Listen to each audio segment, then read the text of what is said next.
معاویہ صحابی ہیں، کاتب وحی ہیں، حضور کے برادر نسبتی ہیں، صالح ہیں، ام حبیبہ بہن ہے ان کی، جو حضور کی زوجہ محترمہ ہے، ان کا مقام بہت بلند ہے، لیکن ہم انہیں خلفائے راشدین میں شامل نہیں کرتے، اس لیے کہ ان کا جو خلافت کو اختیار کرنا یا حکومت اختیار کرنا یہ قبائلی عصبیت کی بنیاد پر تھا، باہمی مشورے کی بنیاد پر، لیکن 20 سال تک ان کا دور حکومت ہے اور کوئی خون ریزی نہیں، کوئی غارت گری نہیں، کوئی اختلاف نہیں، کوئی بغاوت نہیں، کوئی جھگڑا نہیں، مدبر اس درجے کے تھے۔ اب آئیے آخری سٹیج آئی، حضرت معاویہ کو مشورہ دیا گیا، مغیرہ ابن شعبہ ایک بزرگ صحابی تھے، کہ دیکھیے جناب امیر، مسلمانوں میں اختلاف ہوا، 4.5 سال 5 سال خانہ جنگی رہی، اب اگر پھر معاملہ آپ کے انتقال کے بعد ایسے ہی چھوٹ گیا تو اختلافات ہوں گے، جھگڑے ہوں گے، مختلف دعوے دار سامنے آئیں گے، جنگیں ہوں گی، پھر دوبارہ جو ہے فصل آپ کسی کو نام کریں، اور پھر مشورہ دیا اپنے بیٹے یزید کو۔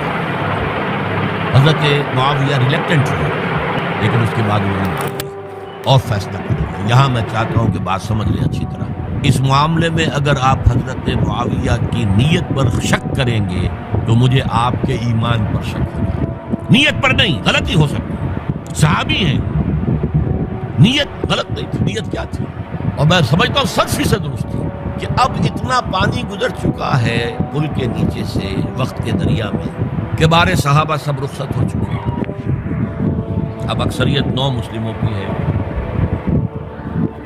عصبیتیں بھی ہیں، قبائلی عصبیتیں ختم تو نہیں ہوئی، لہذا جب تک کوئی قبائلی عصبیت پیچھے نہیں ہوگی حکومت کے، حکومت نہیں چل سکتی۔ یہ ابن خلدون کا لفظ ہے، عصبیت، کوئی چیز جو جوڑے آپ کو، تو دینی عصبیت اب کمزور پڑ گئی ہے، اس لیے کہ حضور نے جن کو تربیت دی تھی وہ اکثر و بیشتر ہے۔ اب اگر ایسے ہی چھوڑ دیا گیا اور کوئی قبائلی عصبیت پشت پر نہ آئی تو پھر خانہ جنگی ہوگی، 5 سال تک ہوئی۔ اس بنا پر انہوں نے اسے صحیح سمجھا۔ آپ اختلاف کر سکتے ہیں، صحابہ کی رائے سے اختلاف ہو سکتا ہے، لیکن آپ ان کی نیت پر شک نہیں کر سکتے۔ بہرحال واقعہ کیا ہے تاریخی اعتبار سے، کہ یہ 10ویں سال میں نامزد کر دیا یزید کو اپنے بعد خلیفہ کرنا، ولی عہد۔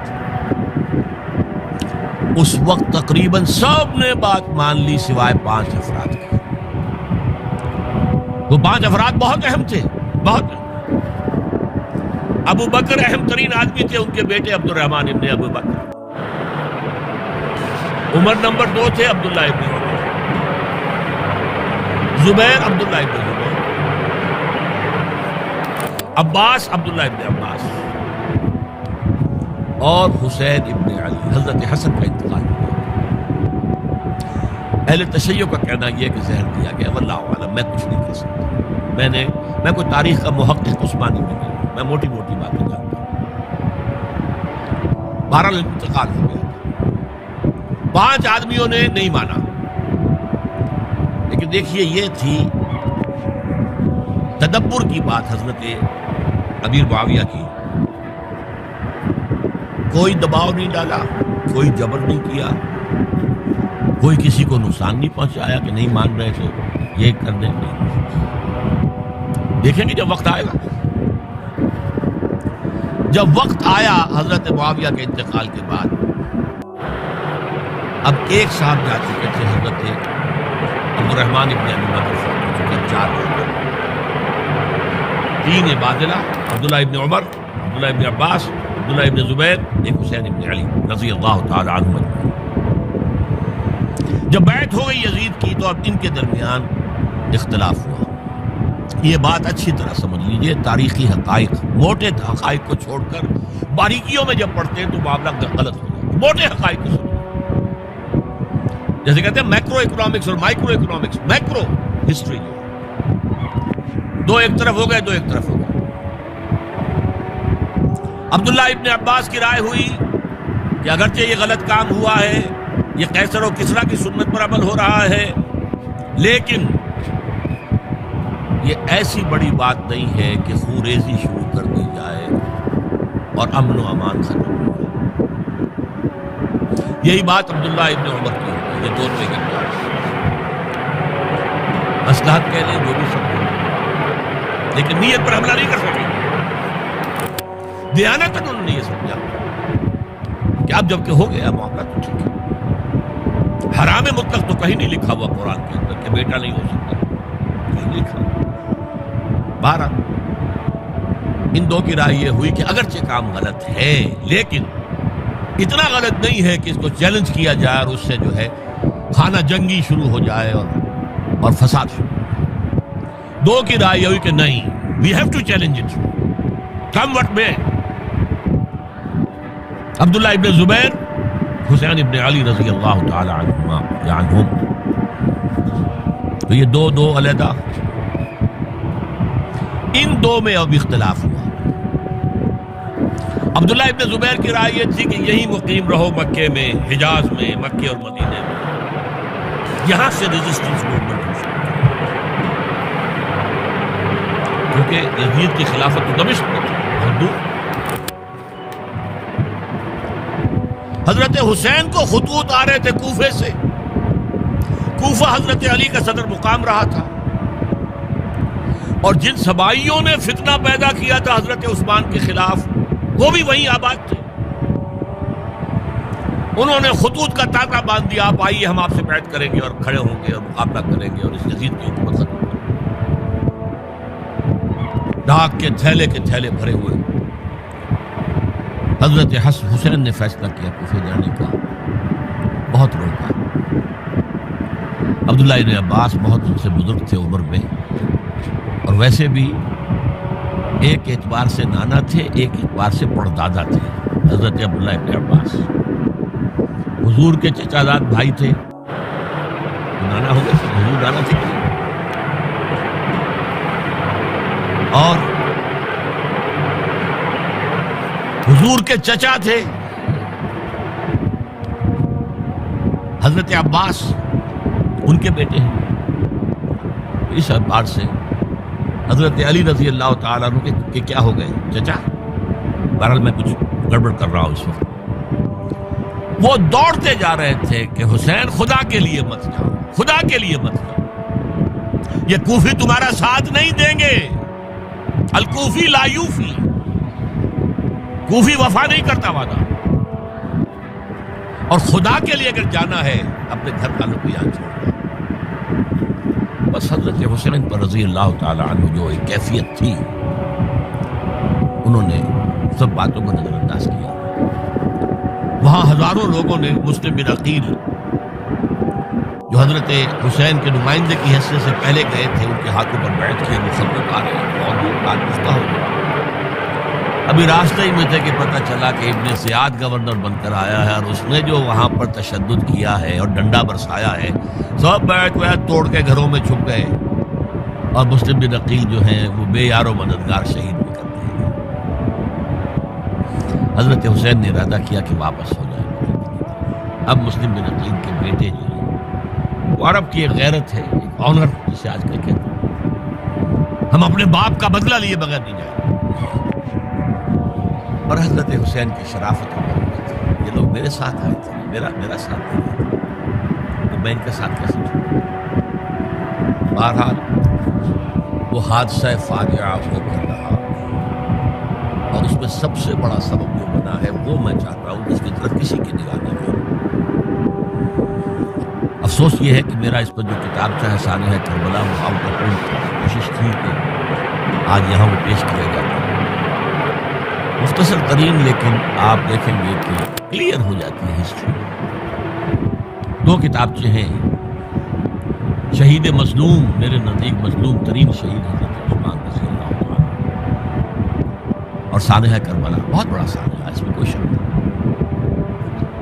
حضرت حسین کا صبر اور مثابرت، استقلال اور شجاعت مثالی ہے تاریخ کے اندر۔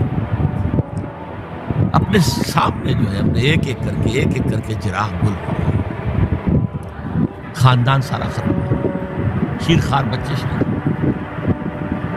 وہ تو ایک بچہ بیمار تھا، حضرت علی بن حسین زین العابدین رحمۃ اللہ علیہ، وہ بچہ ہے،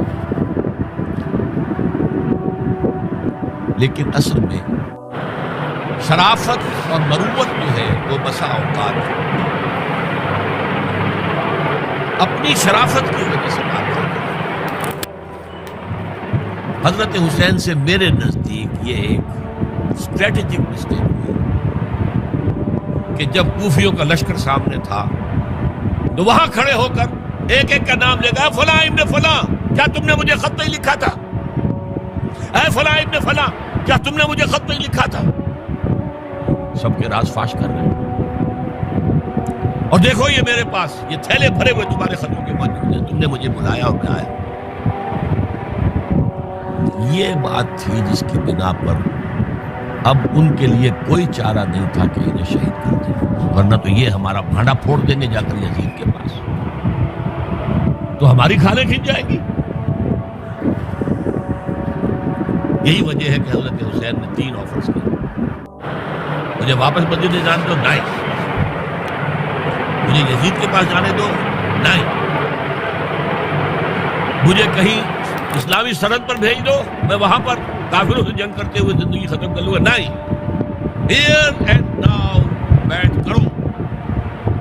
یہ حضرت حسین کی شرافت، غیرت، حمیت، مروت اس کے خلاف تھی، لہذا انہیں شہید کیا گیا اور پھر خیموں کو آگ لگائی گئی۔ یہ نوٹ کیجیے کیوں لگائی گئی؟ اگر تو یہ غصے اور انتقام میں اور وینجینس میں ہوتا تو حضرت علی بن حسین زین العابدین کو بھی شہید کرنا چاہیے تھا، نہیں تھا۔ اگر یہ اس طرح کا معاملہ ہوتا تو خواتین کی بے حرمتی ہوتی، نہیں ہوئی۔ یہ خیمے کیوں جلائے؟ تاکہ وہ جو ایویڈنس ہے وہ ختم ہو جائے، ہمارے خلاف یہ جو ڈاکومنٹری پروف لیے پھرتے ہیں، خیمے جلیں گے اور یہ تھیلے بھی جل جائیں گے، یہ ثبوت بھی جل جائیں گے اور ہم بچ جائیں گے۔ یہ ہے میرا تجزیہ۔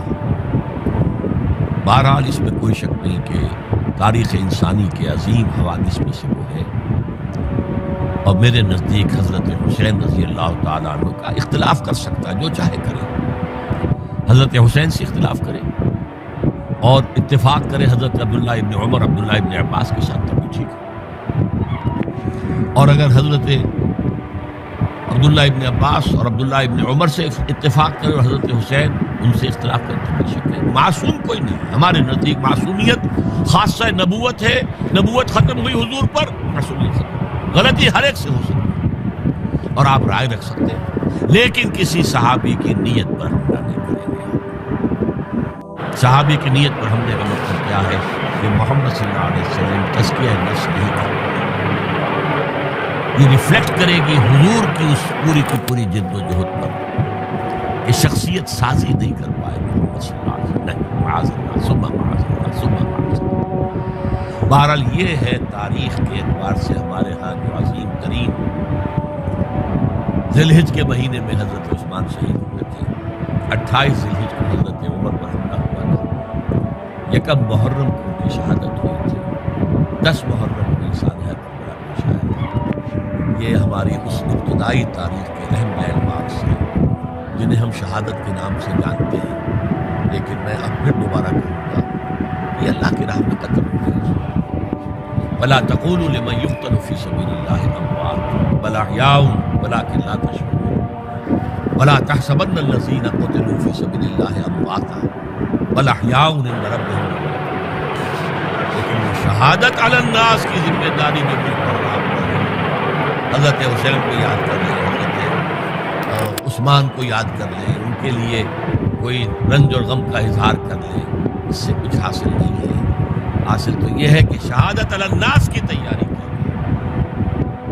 اپنی ذاتی زندگی میں آج سے گواہی دیجیے اللہ کے بندے ہونے کی، اپنے عمل میں، اپنے قول میں، اور کوشش کیجیے کہ مل جل کر اس ملک کے اندر وہ نظام برپا کریں کہ جو شہادت علی الناس دین حق کے ایک کامل نمونے کے طور پر دنیا پر حجت قائم کر دے کہ دیکھ لو اپنی آنکھوں سے یہ ہے وہ دین حق جو محمد لے کر آئے تھے۔ اللہ تعالیٰ مجھے اور آپ کو اس کی توفیق عطا فرمائے۔ باقی یہ کہ یہ کیسے ہوگا اس پر جو میری کتابیں پہلے بھی تقاریر میں کر چکا ہوں، وہ منہج انقلاب نبوی وغیرہ وہ ہے، ان کا مطالعہ کیجیے۔ بارک اللہ لی ولکم فی القرآن العظیم ونفعني وإياكم بالآیات